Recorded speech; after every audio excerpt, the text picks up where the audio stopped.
नमस्कार। हिंदी कक्षा में आपका हार्दिक स्वागत और अभिनंदन है। सत्र 2024-25 शुरू हो चुका है।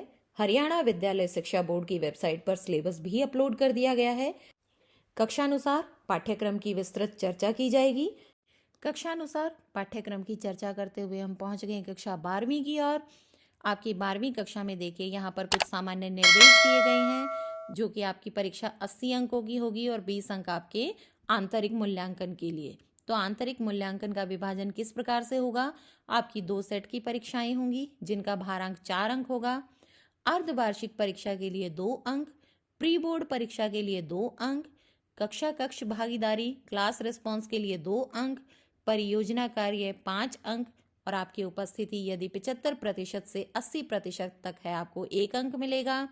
80 से 85% तक है तो 2 अंक, 85 से 90% तक है तो 3 अंक, 90 से 95% तक है तो 4 अंक और 95% से अधिक अगर आपकी हाजिरी है या उपस्थिति है तो आपको 5 अंक दिए जाएंगे। तो इस प्रकार से कुल यदि हम देखते हैं तो यहाँ पर ये संपूर्ण जो भारांक है वो आपका 20 अंकों का हो गया। सत्र 2024-25 के लिए पाठ्यक्रम संरचना देखिए। यहाँ पर पहला प्रश्न आपको दिया जाएगा अपठित गद्यांश का, जो कि 5 अंकों का होगा। दूसरा है अपठित पद्यांश, जो कि 5 अंक का है। इसके पश्चात आपकी जो आरोह पुस्तक है वो कुल आपकी 30 अंकों की दी गई है, जिसमें से 15 अंक आपके निर्धारित किए गए हैं काव्य खंड के लिए और 15 अंक आपके गद्य खंड के लिए। काव्य खंड में देखिए हरिवंश राय बच्चन जी की कविता आत्म परिचय और एक गीत जिसे जो कि दिन जल्दी जल्दी ढलता है शीर्षक से है। आलोक धनवा जी की कविता पतंग, कुंवर नारायण जी की कविता के बहाने और बात सीधी थी पर, रघुवीर सहाय जी की कविता है कैमरे में बंद अपाहिज, शमशेर बहादुर सिंह जी की कविता है उषा, सूर्यकांत त्रिपाठी निराला जी की कविता है बादल राग और तुलसीदास जी की कवितावली जो कि ली गई है उत्तरकांड से, और लक्ष्मण मूर्छा और राम का विलाप रामचरितमानस से। फिराक गोरखपुरी जी की रुबाइयाँ, उमा शंकर जोशी जी का छोटा मेरा खेत और बगुलों के पंख। इसके पश्चात गद्य खंड में देखिए महादेवी वर्मा द्वारा रचित भगतिन, जैनेन्द्र कुमार जी का निबंध बाजार दर्शन, धर्मवीर भारती जी का लेख काले मेघा पानी दे, फणीश्वर नाथ रेणु जी की कहानी है पहलवान की ढोलक, हजारी प्रसाद द्विवेदी जी का लेख शिरीष के फूल और डॉक्टर भीमराव अंबेडकर द्वारा रचित है श्रम विभाजन और जाति प्रथा तथा मेरी कल्पना का भारत। इसके पश्चात जो आपकी वितान पूरक पुस्तिका है उसमें से 3 अध्याय हैं। मनोहर श्याम जोशी द्वारा रचित सिल्वर वेडिंग, आनंद यादव द्वारा रचित जूझ और ओम थानवी जी द्वारा रचित अतीत में दबे पांव। अभिव्यक्ति और माध्यम आपकी जो पुस्तिका है उसमें से 15 अंक के प्रश्न पूछे जाएंगे, जो कि यूनिट 1 है 7 अंक की और यूनिट 2 है 8 अंक की। यूनिट 1 में विभिन्न माध्यमों के लिए लेखन, पत्रकारीय लेखन के विभिन्न रूप और लेखन प्रक्रिया, विशेष लेखन स्वरूप और प्रकार। यूनिट 2 में कैसे करें कहानी का नाट्य रूपांतरण, कैसे बनता है रेडियो नाटक, नए और अप्रत्याशित विषयों पर लेखन। इसके पश्चात व्याकरण में देखिए आपकी संधि है 3 अंक की, जिसमें से स्वर संधि, व्यंजन संधि और विसर्ग संधि, संधि के तीनों भेद हैं। समास, अव्ययी भाव समास, तत्पुरुष समास, द्वंद्व समास, बहुव्रीहि समास, द्विगु समास और कर्मधारय समास। वाक्य शोधन 2 अंक का। अलंकार, अनुप्रास, रूपक, यमक, श्लेष, उपमा, उत्प्रेक्षा, मानवीकरण, पुनरुक्ति प्रकाश अलंकार 3 अंक का। आपकी आदर्श जीवन मूल्य उत्तरा पुस्तक है 8 अंकों के प्रश्न पूछे जाएंगे आपसे।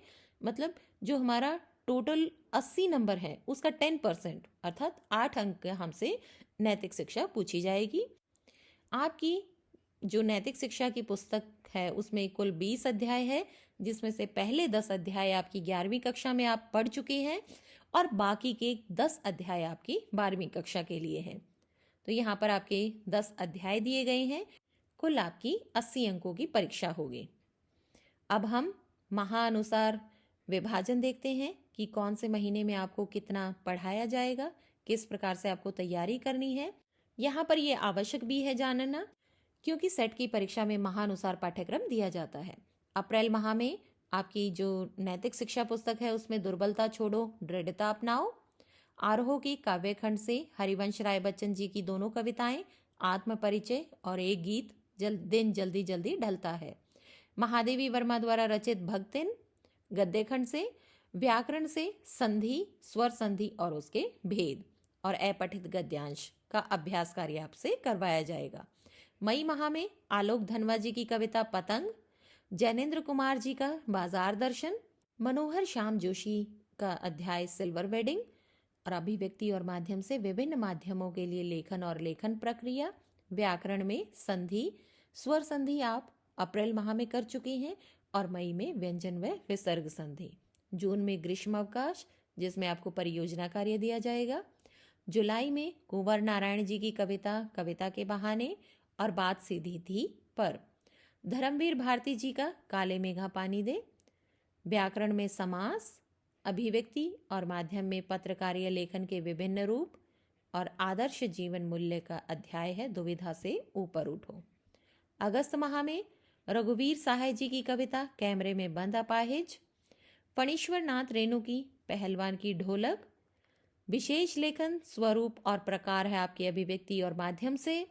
वितान पुस्तक से है आनंद यादव जी की कहानी जूझ और आदर्श जीवन मूल्य से है संतुलित जीवन। सितंबर माह में शमशेर बहादुर सिंह जी की एक छोटी सी कविता है उषा। गद्य खंड से हजारी प्रसाद द्विवेदी जी का लेख शिरीष के फूल, अभिव्यक्ति और माध्यम से कैसे करे कहानी का नाट्य रूपांतरण।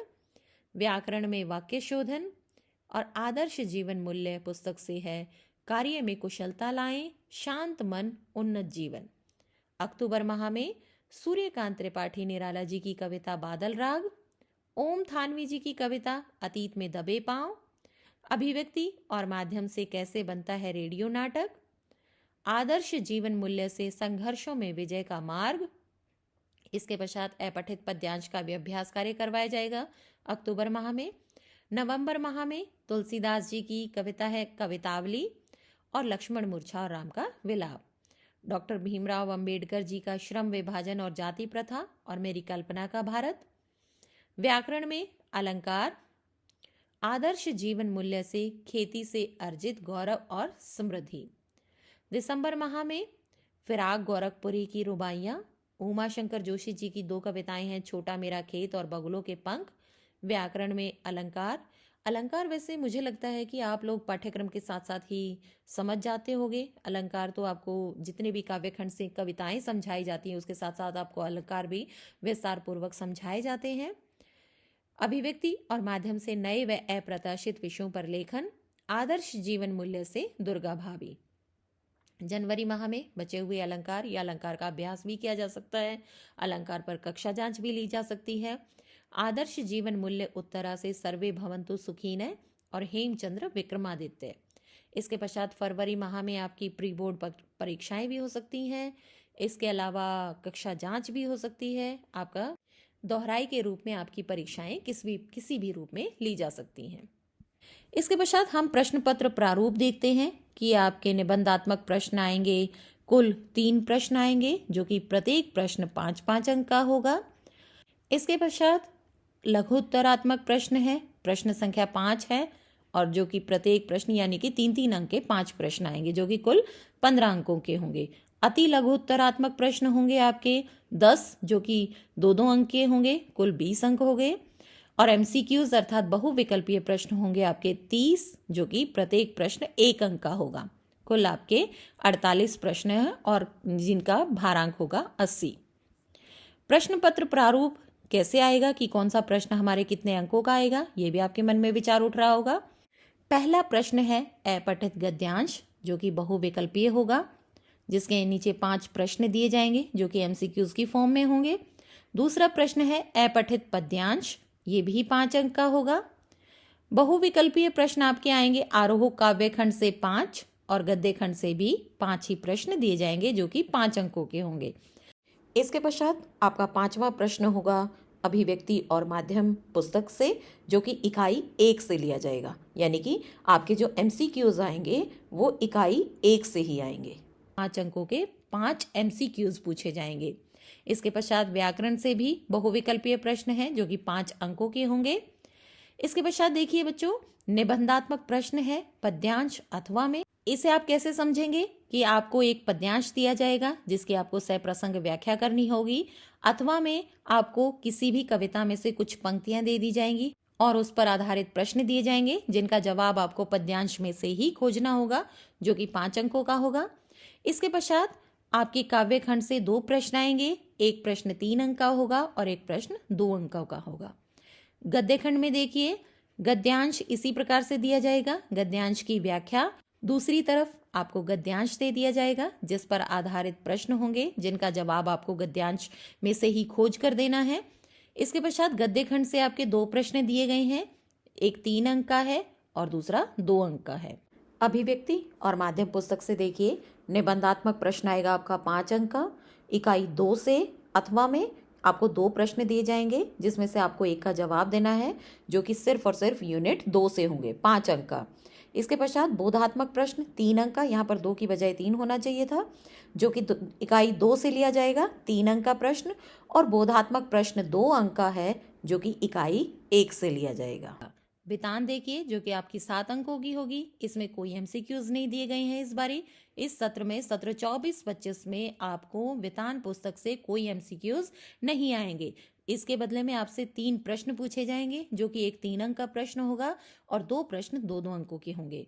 इसके पश्चात व्याकरण में अलंकार पूछे जाएंगे आपसे 3 अंक के, मतलब किसी भी अलंकार की परिभाषा पूछ ली या फिर 2 अलंकारों में अंतर स्पष्ट करना आ गया तो आपसे 3 अंक का पूछा जाएगा।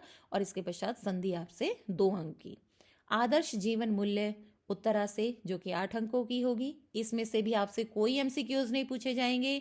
इसके स्थान पर पिछले सत्र में अर्थात सत्र 2023-24 में आपके 5 अंक के प्रश्न पूछे गए थे, लेकिन इस बार आपके कोई प्रश्न नहीं पूछे जाएंगे एमसीक्यूज की फॉर्म में। आपसे 8 अंकों के 2-2 अंक के 4 प्रश्न इसमें से पूछे जाएंगे। तो यहाँ पर हमारे कुल 80 अंकों का ये विवरण हो गया है। आशा है ये वीडियो आपने बहुत ध्यान से सुनी होगी, समझी होगी और आप इस पूरे पाठ्यक्रम को अपनी उत्तर पुस्तिका के पहले पृष्ठ पर जरूर लिख लीजिएगा और प्रश्न पत्र प्रारूप को अवश्य ध्यानपूर्वक पुनः देख लीजिएगा। आपके लिए इसी प्रकार की और वीडियोस लाने का हम प्रयास करते रहेंगे। अगर ये वीडियो आपको अच्छी लगी हो, लाइक और शेयर जरूर कीजिएगा और अपने बहुमूल्य सुझाव कमेंट बॉक्स में जरूर डालिएगा। मिलते हैं एक और नई वीडियो के साथ, तब तक के लिए धन्यवाद।